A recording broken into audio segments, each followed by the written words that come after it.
à tous et bienvenue pour l'épisode 1 de la saison 3 de Chapsa. Bonjour Yanis, bienvenue. Bonjour Marie, merci. Est-ce que tu vas bien? Très bien, merci. Oui? Ouais. Alors aujourd'hui on est avec Yanis qui est photographe lyonnais. Depuis 20 ans tu pratiques la photo. On a aussi un peu vu que tu avais lancé ton projet Dance in Lyon depuis 2012. C'est ça. Voilà, donc c'est chouette, tu vas pouvoir nous en dire un peu plus. Avec plaisir. Mais pour commencer, déjà tu as amené ton objet fétiche qui te tient à cœur. Du coup, je te laisse nous le présenter. Alors c'est un vieil appareil Nikon qui est un appareil argentique. Donc pour les plus jeunes d'entre vous, vous n'avez pas connu ça. Ça marche avec des pellicules et en fait j'ai grandi avec, pas avec cet appareil photo précisément, mais avec ce genre d'appareil. Fin des années 90, j'ai découvert la photo et à l'époque le numérique n'existait pas encore.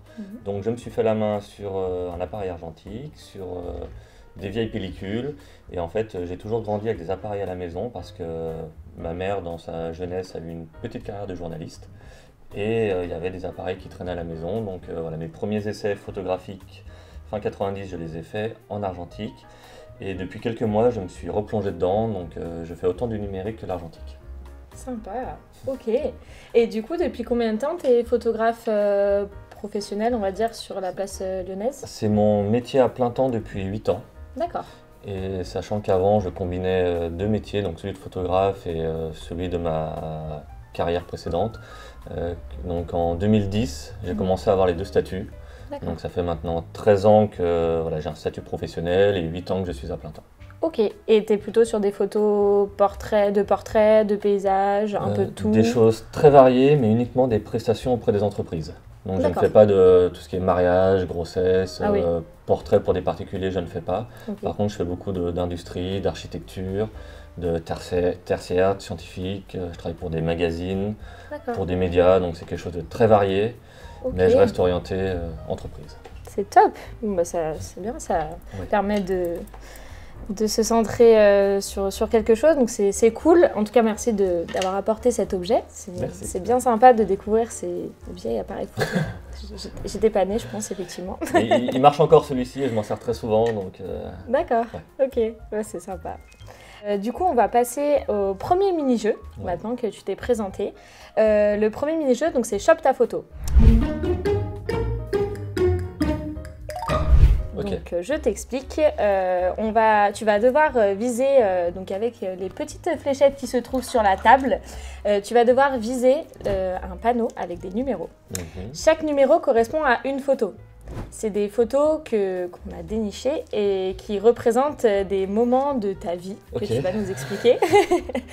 donc voilà, donc je vais te laisser je m'attends au lancer pire. Non, ça va le faire. Mais voilà, ça va être le moment de lancer ta première fléchette. Pas plus loin? Pas plus loin. Mais tu peux te mettre debout si tu veux. Comme ça, tu... allez. La 3. Ouais. Ok, on va voir si c'est un bon choix. Sur quoi tu es tombé. Alors, la photo. Hop. Est-ce que tu reconnais cet endroit? Oui, je reconnais cet endroit. C'est la préfecture de Lyon et l'hôtel du département. Ok. Qu'est-ce que tu as fait là-bas? J'ai eu la chance de réaliser 2 séances photos sur 2021-2022. J'ai réalisé deux séances photos à l'intérieur avec 2 danseuses différentes et l'objectif en fait était d'exposer les plus belles photos que nous avions réalisées à l'intérieur de la préfecture, de les exposer sur les grilles de la préfecture. D'accord. Et c'était notamment, le coup de lancement était pour les Journées du patrimoine, Journée européenne du patrimoine en septembre 2022. Et donc pendant 2 à 3 mois, j'ai eu des photos exposées en très grand sur les grilles de la préfecture. Donc, sympa. Plutôt fier. Ouais. Bah oui, carrément. Et je ne connaissais pas du tout le lieu à l'intérieur.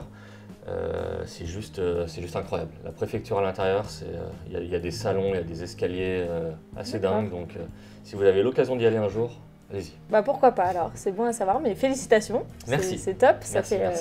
Ça fait une belle expérience. Ouais, carrément. Génial. Ok, bah parfait. On va passer du coup à la deuxième photo. Il y a 2 fléchettes à lancer. Régie, s'il vous plaît.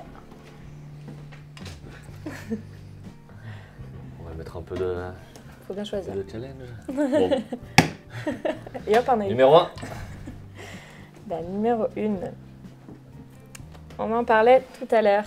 Oui, oui, en fait, Raconte-nous. pour célébrer les 10 ans de ce projet, je me suis motivé l'année dernière à sortir, enfin tout compiler dans un livre. Mhm.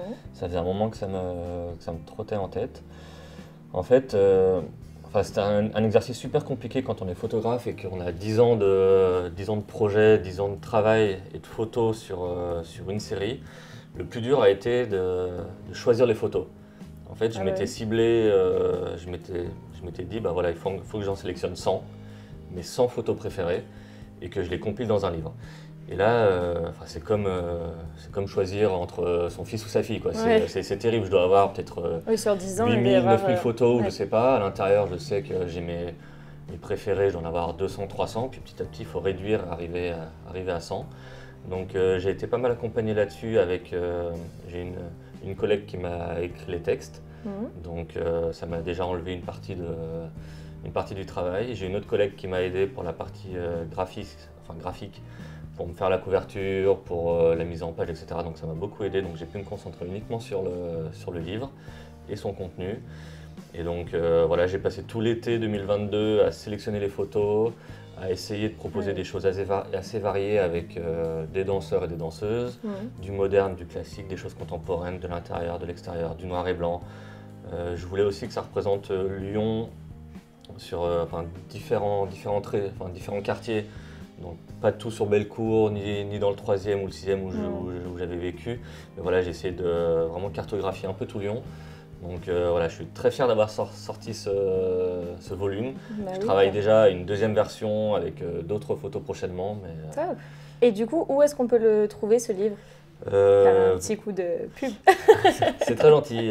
C'est commandable en ligne sur mon site internet. Vous D'accord. pouvez me le commander sur Instagram, Facebook, sur pas mal sur tous mes réseaux sociaux. D'accord. Vous pouvez m'écrire par mail et si vous êtes sur Lyon, je vous le remets en main propre. Donc voilà, tout est Super. possible. Il me reste pas beaucoup d'exemplaires, donc Ah oui, c'était limité. J'ai quasiment tout vendu. Ah, c'est top. Merci. Bah, on serait ravis de pouvoir le feuilleter. Je suis venu avec, c'est si chou- jamais. Ah, bon, bah, on regardera ça après, alors avec plaisir. Ok, bah c'est top. Et ben merci beaucoup pour ces petits passages de ta vie. On va faire un petit mini-jeu et juste après on reviendra sur encore 2 autres photos de ta vie. Ça va. Voilà. Donc maintenant on va passer au rapide et curieux. Donc je sais pas si tu connais Non. un petit peu. Alors c'est le Fast and Curious français. Ok. Voilà, on a un peu innové, hein, on l'a renommé, mais en mode français, hein, parce qu'on n'est pas américain. Donc du coup, tu vas devoir choisir entre... Enfin, je vais te proposer 2 choix. Mhm. Et tu vas devoir choisir celui qui pour toi est le plus adapté à ta personne. Est-ce que je peux commenter, justifier C'est ce que j'allais dire, Ok, bien sûr. Tu peux commenter, tu peux justifier, expliquer pourquoi, il n'y a aucun problème. ça marche. C'est bon, t'es prêt? Prêt. Parfait. Alors, appareil photo ou téléphone? Appareil photo. Ok, Canon ou Nikon? Oui. Nikon. Du coup, oui. Nikon On a un depuis peu- 20 ans, mais l'appareil dont je parlais tout à l'heure, celui de ma mère, qui était un Canon des années 75, 78, dans ces choses-là, donc j'aime bien les deux. Quoi. Oui. Ouais. Ok. Raclette ou fondue? Ah, le choix est rude. Team raclette. Raclette. Team raclette. Je suis un passionné de montagne, j'ai travaillé 10 ans dans le milieu de la montagne, je passe ma vie en montagne. Ah oui, sympa. Mais Donc, ouais, j'avoue. skieur. Oui, alors, pas skieur, mais côté, ça fait 20 ans que je pratique du snowboard, Snow, donc ouais. plutôt côté snow, mais je suis pas raciste, donc Ouais, je tolère les deux. mais trop bien. Ah ouais, team raclette. Donc là, moment montagne, période préférée, janvier-février, quoi. Exactement, ouais. Ok, trop bien. Portrait ou paysage? Ah, affreux. Mon logiciel interne, je suis formaté paysage. D'accord. Sauf que je me rends compte en faisant des expos, ou notamment en ayant travaillé sur le bouquin, mes photos préférées, ou enfin celles que j'affectionne le plus ou que le public affectionne le plus, je me suis rendu compte qu'elles étaient en format portrait. Ah oui. Donc voilà, j'essaie de faire les deux, mais le logiciel interne fait que je pense comme ça. Mais voilà, donc je répondrais paysage. D'accord. Steve McCurry ou Henri Cartier-Bresson? McCurry. McCurry pour la simple et bonne raison que, même si je reconnais tout l'héritage de Bresson, j'ai eu la chance de rencontrer McCurry. Et je l'ai interviewé, je l'ai pris en photo et j'ai découvert en avant-première l'expo qu'il avait donnée à la Sucrière il y a 3 ans de ça. Et franchement, j'ai pris une claque visuelle parce que voir alors ces photos sont vachement puissantes, mais les voir sur des dimensions, il y a des tirages de 2 mètres par 3 ou des choses comme ça. Il y a des photos des années 70 quand il est en Afghanistan, avec les talibans, avec les... Ah oui, ça doit être prenant. Ouais, vraiment, il est entouré de militaires, entouré de milices, il y a des photos, il est en Kalachnikov, il est tout seul au milieu de ces gens-là, il a couvert tout le conflit avec la Russie, donc ce mec est une légende, vraiment, vraiment. Waouh, ok, bon bah ça mérite d'être vu alors, hein. Oui. Ça doit être chouette à voir. Ok, verre à moitié vide ou verre à moitié plein? Alors quand on est optimiste, c'est lequel? Moitié plein. Ok, bon bah, voilà, verre à moitié plein. Ok. Photoshop ou Lightroom? Les deux mon capitaine, mais s'il faut choisir, je passe quand même 80% de mon temps sur Lightroom. Oui. Donc, pour les retouches, etc. Oui, en fait les deux sont complémentaires. D'accord. C'est pas forcément l'un ou l'autre. Lightroom pour gérer son flux de production, c'est génial, on peut traiter 400 photos d'un coup, c'est parfait. Par contre, quand il s'agit de rentrer dans des retouches individuelles, on passe par Photoshop parce que c'est beaucoup plus pointu. D'accord. Très bien. Alors, faire des photos de plage nudiste ou être un photographe aveugle?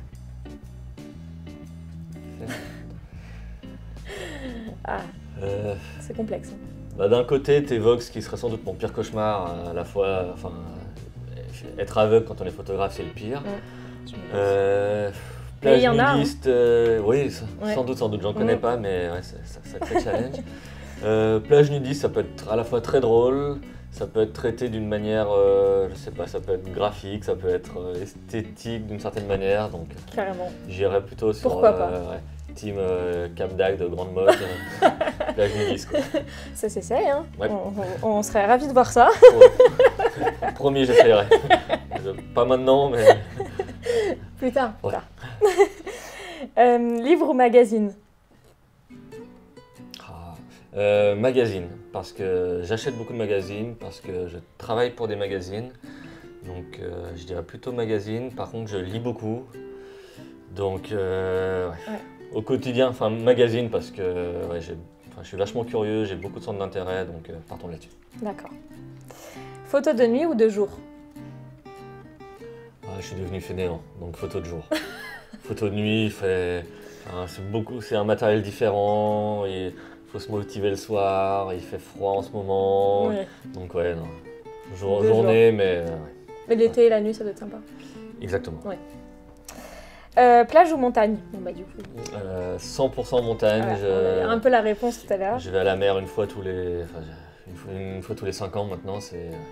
Pour les photos plage nudistes, ça va être compliqué, il va falloir y aller plus souvent. Ce sera l'occasion, mais non, sinon c'est montagne, 200 fois. Ouais. Ok. Drone ou appareil photo? Appareil photo. D'accord. Surexposé ou sous-exposé? Sous-exposé. Soirée photo ou soirée poteau? Soirée poteau. Ah, quand même. Ouais, non. C'est pas la passion avant tout non plus.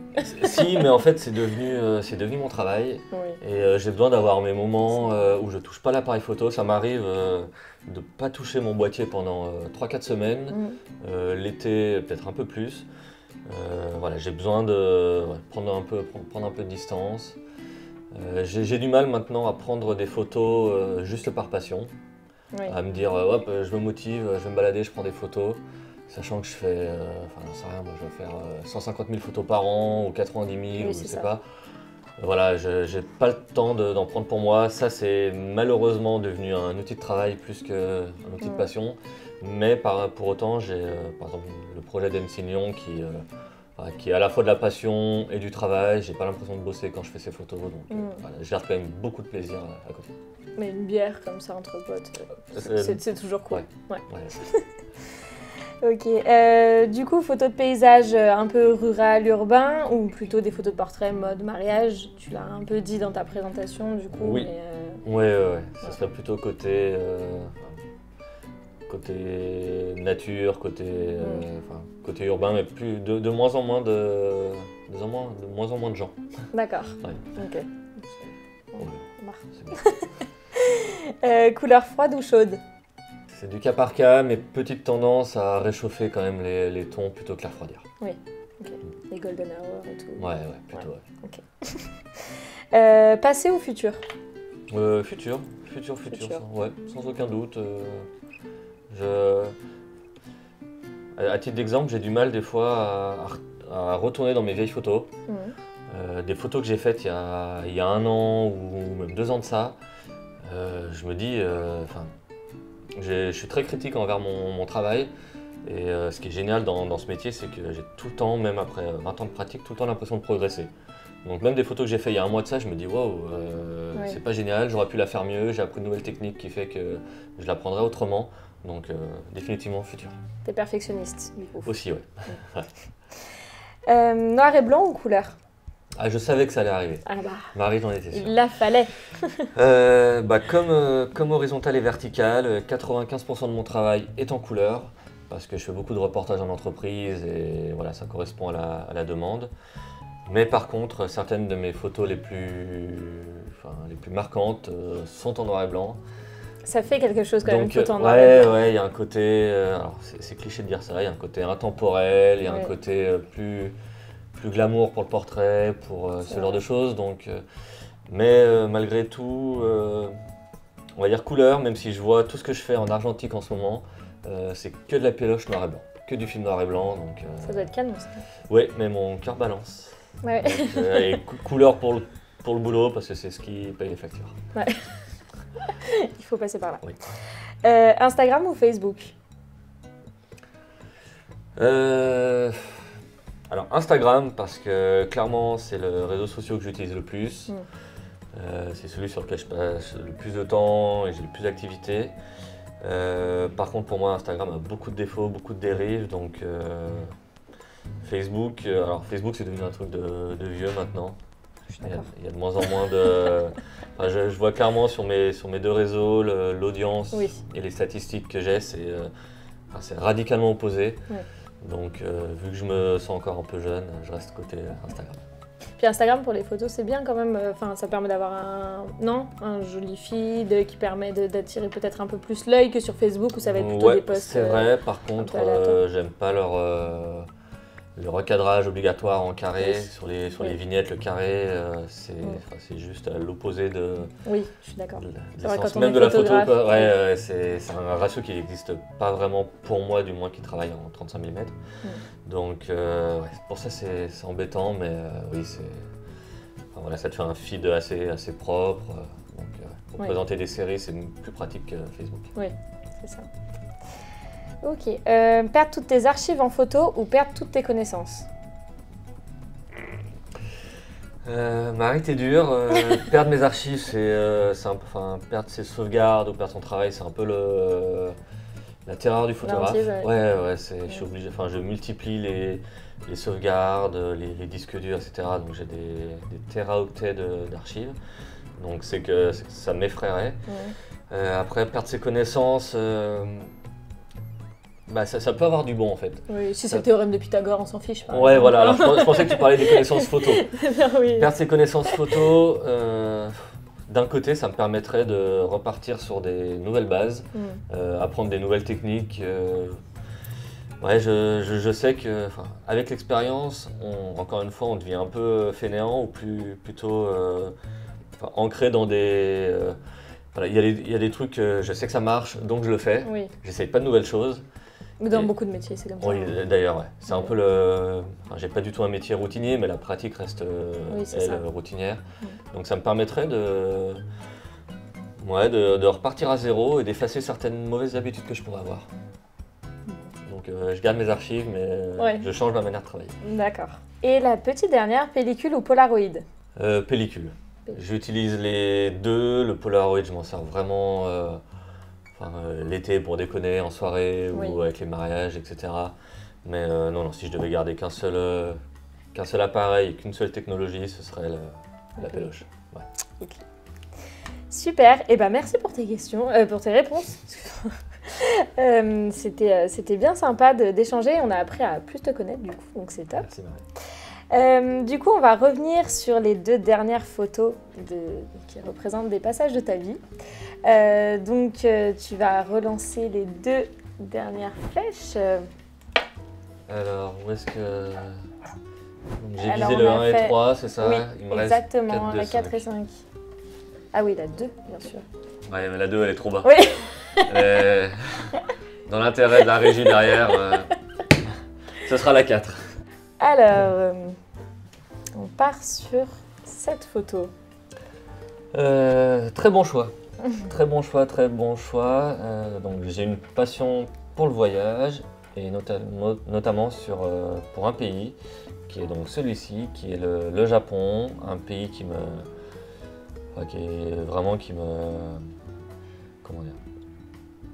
surprend à chaque fois, au point que j'y suis allé 6 fois, je crois quand même. Ah oui. À chaque fois pour des périodes de 2-3 semaines, voire un mois, et vraiment des endroits très différents. Ça, c'est une de mes photos préférées, même si elle est plutôt ancienne. Il y a des couleurs, il y a des paysages incroyables, il y a beaucoup de choses qui me plaisent. Je sais que il y a des aspects négatifs notamment j'aurais du mal sans doute à travailler là-bas, mais en tant que touriste, voyager là-bas, c'est juste incroyable.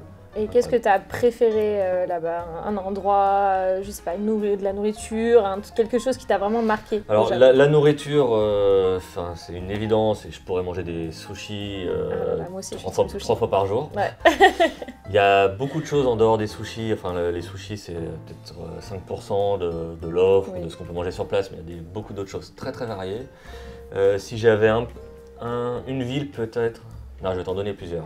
Il y a Kyoto, qui est là où cette photo a été prise, qui est une ville extraordinaire. Il y a 2 villes qui m'ont marqué et j'y suis allé la même année, c'est Hiroshima et Nagasaki. Oui. Forcément par rapport à son histoire et ce qui s'est passé Oui. en 1945 là-bas, c'était assez fou. Donc c'est 2 villes qui te font un peu relativiser, voir les choses différemment évidemment sur la guerre, sur le nucléaire, etc. Mais un pays qui a ramassé 2 bombes atomiques et sur deux de ses plus grandes villes, les visiter, c'est complètement fou. À titre d'exemple, Hiroshima a été complètement rasée en 1945 lorsque la bombe leur a explosé au-dessus. Toute la ville a été rasée, sauf au milieu de la ville, à l'endroit où la bombe a explosé. Juste en dessous, il y avait un bâtiment. Toute la ville est rasée, sauf ce bâtiment qui tient encore debout. Et ils ont construit le musée autour de ce bâtiment. Et tu visites le musée, tu es juste saisi par Ils l'ont très bien tourné, le musée est génial. C'est pas du tout un truc glauque ou morbide. Oui. Mais tu sors de là, toutes les personnes que je voyais, tout le monde. C'est quand même une histoire qui est. Ouais, tout le monde en pleurs, tout le monde complètement. T'es choqué. T'es choqué. Tu sors du musée, t'es choqué. Et après, tu te balades dans la ville qui est. En fait, quand je suis arrivé dans la ville à Hiroshima, j'ai trouvé la ville super moche. Alors c'est bizarre de dire ça, mais la ville est moche. Et en fait, tu fais le musée, tu ressors, et tu vois vraiment la ville différemment parce que en fait, toute la ville a été rasée, donc ce qu'ils ont reconstruit, c'est forcément moderne. Et ils se sont servis de ce drame qui leur est arrivé pour redynamiser l'économie, l'industrie, etc. Donc les gens ont une vision des choses assez particulière et assez belle. Bah, c'est top. Super. Et on passe du coup à la dernière photo. Ouais. Dernière petite fléchette. 2 ou 5. On va viser les yeux fermés. C'est bon. Il va bien. Alors, dernière photo. Qu'est-ce que ça t'évoque? Ok, là tu déterres un peu un souvenir. Comme je le disais tout à l'heure, je n'ai pas été photographe toute ma vie.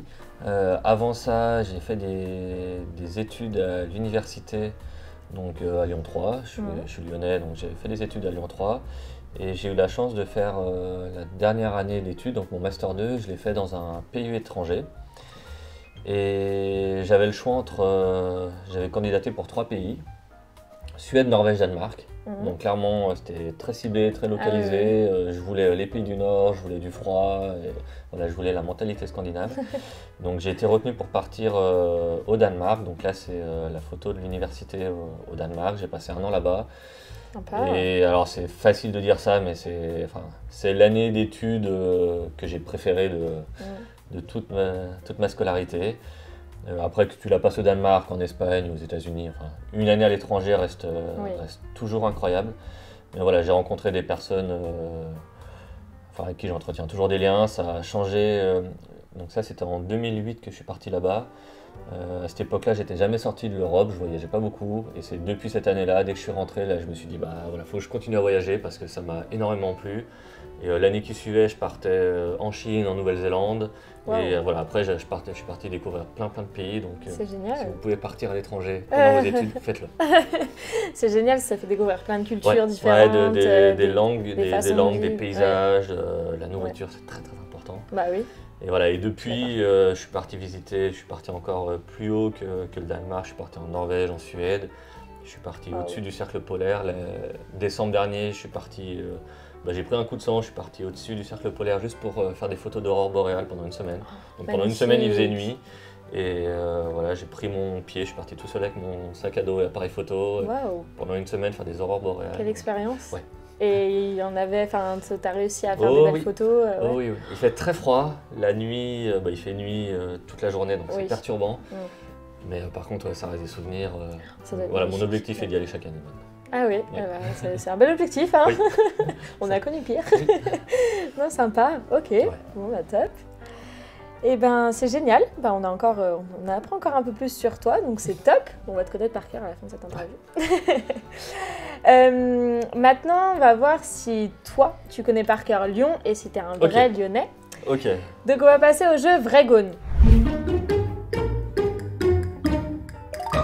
Déjà, est-ce que tu sais ce que c'est un gone? Ouais. Okay. Donc, on a 6 questions. Je vais te poser la question, je te donne 3 réponses. Tu choisis celle que tu penses être la vraie. Ok. Attention, si tu fais pas 6 sur 6, c'est qu'il faut que tu revoies un peu ta culture lyonnaise. Hein. J'ai des potes qui vont m'allumer si je fais pas 6 sur 6, donc ok, je prends. Alors, concentre-toi. Ouais. Ok.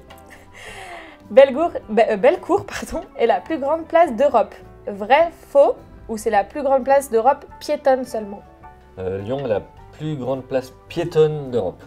Bien joué. Donc c'est pas la plus grande place d'Europe, mais juste seulement la plus grande place piétonne. Sacré piège, merci. Mais non. Le jardin des curiosités a été offert à Lyon par une autre ville, lequel? New York, Montréal ou Londres? Je connais bien le jardin, j'ai déjà fait des photos là-bas, notamment avec des danseuses. On a une très jolie vue de Lyon, allez-y. C'est magnifique. Je dirais... je mettrais une pièce sur le Canada, Montréal. Bien joué! Ouh là là, bravo! Donc oui, Montréal est jumelé avec Lyon et c'est eux qui ont offert le jardin des curiosités à Lyon. Quel était l'ancien nom de la ville de Lyon? Lucus, Lugdunum ou Nemosus? Sérieux? C'est ça, ok. On le teste. Oui, très bien. Ça mérite d'être... Lugdunum. On a peut-être des gens qui ne connaissent pas ici Lyon, on ne sait jamais. Donc oui, ça a été fondé en 43 avant Jésus-Christ et donc c'est bien comme ça que Lyon s'est appelé. Lequel de ces plats n'est pas réputé pour être une spécialité lyonnaise? Le petit beurre, le Saint-Marcelin ou le pâté en croûte? Le petit beurre.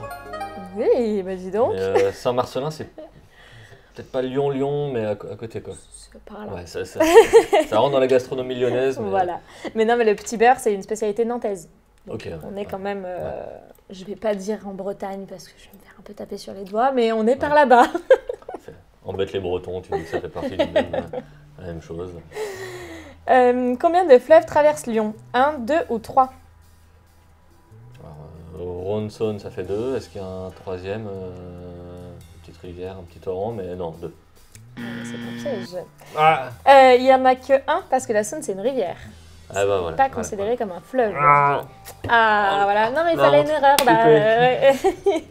Moi, c'est pas grave. Non, j'ai été on va dire que t'es un Lyonnais sur les bords. Ouais, voilà, je me suis vu... Non.